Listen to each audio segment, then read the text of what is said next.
This is the quick cap review of the budget. Why are we surprised? Why would we be surprised about that? About the budget, the way it went down the day? You know, a lot of papers will get sold with big dramatic headlines, encouraging more exhaustive indignation, misplaced and misaimed anger at things. But really, what were we expecting? I mean, do you realise you're in a country where the inequality gap is so wide that the people in power can't actually even perceive how you're experiencing life? And so you interpret that as their lacking of humanity. And that makes you more angry and raging. But no angry and raging enough to revolt. No angry and raging enough to engage in a mass act of civil disobedience. No raging enough to rebel. Why? Because, like it or no, the system provides just enough for you that kind of buys you off in a way. So if you're in that position where you're not ready to take it to the next level, then it's time to just strap yourself in and enjoy the ride, because all the shouting in the world's not going to do anything. No voters are going to be getting it tight today, you know what I mean? Like, and I've got a lot of time for no voters who have been getting it tight for, like, fucking forever, you know what I mean? At the end of the day, if you advocated for a yes vote, then you were trying to build a popular movement, right? You're trying to build a popular movement to get over the finish line. So, with that in mind being your long-term objective, Scottish independence being your long-term objective, regardless of whether the SNP have any aptitude for governance or not, regardless if crime is up, regardless if road accidents are up, regardless if Police Scotland centralisation is not working, regardless of 1 in 5 stop and searches, regardless of further education policy in shambles, regardless of all that, if you think Scottish independence in and of itself is the ultimate aim, then how do you think shouting at no voters every time a decision gets made in London is going to help you do that? No, on a practical level. On a practical level. The thing about the average no voter is that whether you like it or not, whether I like it or not, the average no voter actually thinks that independence indefinitely, when SNP government kicking it off, that is seen by the average no voter as more of a risk, more dangerous than potentially another 20 years of a Conservative government. That's something we need to confront in our mind. Now, it'd be easy just to write off the no voter the same way that we write off the Tories as kind of morally vacuous, selfish, subhuman people, right? But when we do that, what we do is we make a big decision about the world and some of the people in it, which actually places us at a touch with reality. Because the reality is, even the worst tyrants in history had a pathos in their mind for why they done things, and they always believed they were doing the right thing. And it's a feature of tyranny. Another feature of tyranny is perceiving yourself as an injured party constantly. Perceiving yourself as a victim of circumstances. This creates the perfect storm in which you begin to mimic the tyrant that you think you're opposing.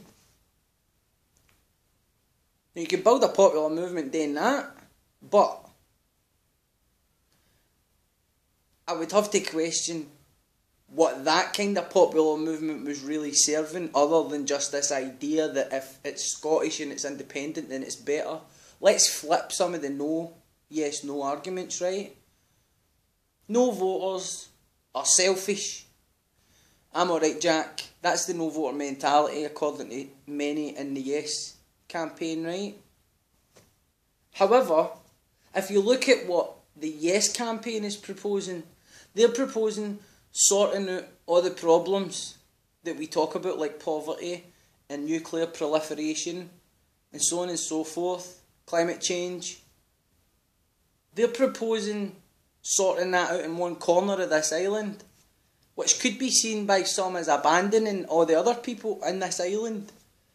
So that argument can be flipped back round, that people in Scotland that want independence have decided that because they're Scottish, they need to do it for that reason, that only in Scotland do we have the tools to do it. And this would mean completely separating ourselves from the idea of solidarity with people in England, Wales and Northern Ireland.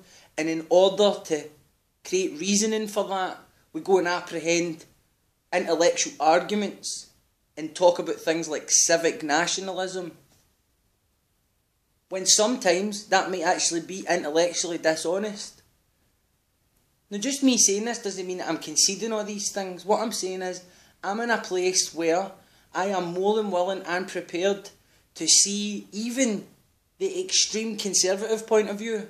I'm prepared now in my life to try and see the logic behind that position.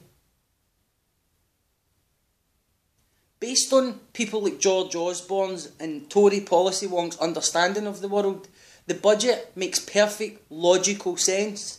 Based on their understanding of the world, based on how their morals inform that, it makes perfect sense. I'm not sitting here thinking they're evil. I'm sitting here thinking, how could you possibly frame the experience of people, working class people, poor people, how could you possibly frame it in a way that means they have to engage with it on a human level? Because empathy is the thing that moves us into action in new ways. But the difficulty is, the rising inequality has created such a distance in our experience that even the way that we express how we feel puts each other off. They sound like toffs, they sound like posh cunts, they sound vulgar, they sound schemy, they sound like chavs, they're violent. And so it's like we're just sending off all the wrong signals. I'm sorry, but I don't believe people like George Osborne and David Cameron want to make our lives difficult. Now, unfortunately, they're making a lot of people's lives difficult. But they believe that as part of a long-term strategy of tackling idleness, worklessness. They truly believe in their hearts that work is the way out of poverty. And in a sense, it's true. The issue then becomes about the quality of the work. How well paid is the work? There are other issues you can look at for two sides as well, for the sake of looking at things for two sides. Corporate welfare, right? It's obscene. I believe it's obscene. But that's the circles that the Osbornes of this world move in. So that's the prevailing orthodoxy. That's the way of looking at it. Now, at the same time, when you look at a global economy, you have a Chinese government or dictatorship which debases its own currency, which means corporations can go there and do everything cheap and cheap labour, and it's actually impossible almost to compete. Now, the companies who are here that get subsidised, I would imagine they employ lots of people here as well. Unfortunately, the corporation has wielded so much power for itself. A corporation which we give charters to, a corporation which we define legally, by the way. But they employ so many people that we need to keep them here. But their function is to always be making profits for their shareholders. So we can decide corporations are evil if we want. But actually corporations are just functioning the way that they were set up to function. Actually, most people and most companies are actually playing by the rules prescribed to them. The ones that don't quite often get done for it in some way, maybe not in the way that we want. So the problem seems to be the rule book. The problem seems to be the rule book itself, which is far too big and complex to say it's been designed with one intention. So I'm sorry if I'm rabbiting on, but it just seems to me that to go back to the idea of the referendum being the solution to all of this, it seems naive, unless what we're talking about is kicking corporations out of Scotland and really sucking up some hard times and learning how to function as a much simpler society. Now the question is, do the angry people out there really think they're prepared to do that? Because that's what it will take. If you want to get raging, fair enough, you're just exhausting yourself. If you want to decide no voters are only voting no because of a football team, fine, but that isn't actually the case. It isn't actually the case. Do you know a lot of no voters wanted to vote yes and they were just looking for a reason to vote yes? They were looking for a sound reason. Me, I had nothing to lose. Me, I'm not averse to risk because I've lived a precarious life since the day I was born. So I don't have material possessions that I'm worried about losing. And if anything, I was voting yes out of anger for the system as it was. So I wasn't even voting for something, I was voting against something. And even at the time, I had nationalism running through me closer and closer to the end date, especially with the BBC bias stuff, which, you know what I mean, really got my back up and I got overly emotional. In light of the result, I had to come out and go, right, okay, so am I just going to dig in here and then go and create more reasoning so that I don't have to challenge my worldview? Or am I going to go out and start talking to people that voted no? Am I going to go out and really grapple with the fact that there was difficulties in the arguments for independence? And am I even, goodness me, God forbid, am I even going to maybe even confront the idea that maybe we weren't ready for independence? That maybe we're no? The idea that maybe it's no the solution to our problems. And when we look at the autopsy of the Yes campaign itself, which obviously I offered my own very specific contribution to, when we look at how it ran, in hindsight, imagine we had voted yes. A lot of that stuff would have been vindicated. That stuff where we've clearly seen a lack of inclusion, a lack of real rebellion, a lack of real dissent. It's just union light, you know what I mean? So unless you really want to rise up, then just need to sit down and suck this up. Because an independent Scotland with an SNP government is going to be just as friendly to corporations as anybody else. And you are going to be sending your 4-year-old to a nursery where Morrison's and Tesco are operating in the nursery. And your 4-year-old's going to come home one day and go, Mummy, I want to go to Tesco. I want to go to Morrison's. And you're going to be like, what? What are you talking about, Wayne? What are you talking about, Morrison's? Oh, but they're a good friendly company operating in the school. And maybe one day the kid will grow up and work in Morrison's for a minimum wage job. A company that sets up shop in your community, shuts down all the local employers, and then pumps all the profits out of that community and sells that community aisles and aisles of sugar and salt and shit and piss. That's what a SNP independent Scotland will look like. That's what it will look like, you know what I mean? So, sorry man, like fucking I know there's loads of fucking people that follow me and are like, why is he saying this? Why is he saying this?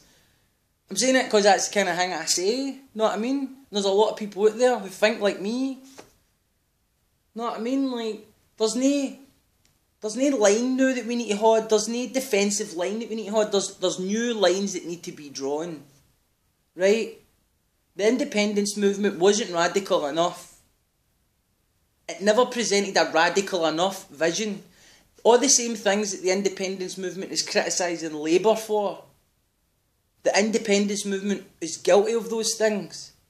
It's guilty of trying to sail too close to what the union is, only a few minor moderations. If you present people with a real stark radical choice, at least then you'll know what you're dealing with. Otherwise, this is all just us engaging in mass acts of self-deceit and self-delusion when we can't even grapple with the possibility that people might not have to be either good or bad or evil in order for us to comprehend what's going on. Rant over. Peace out.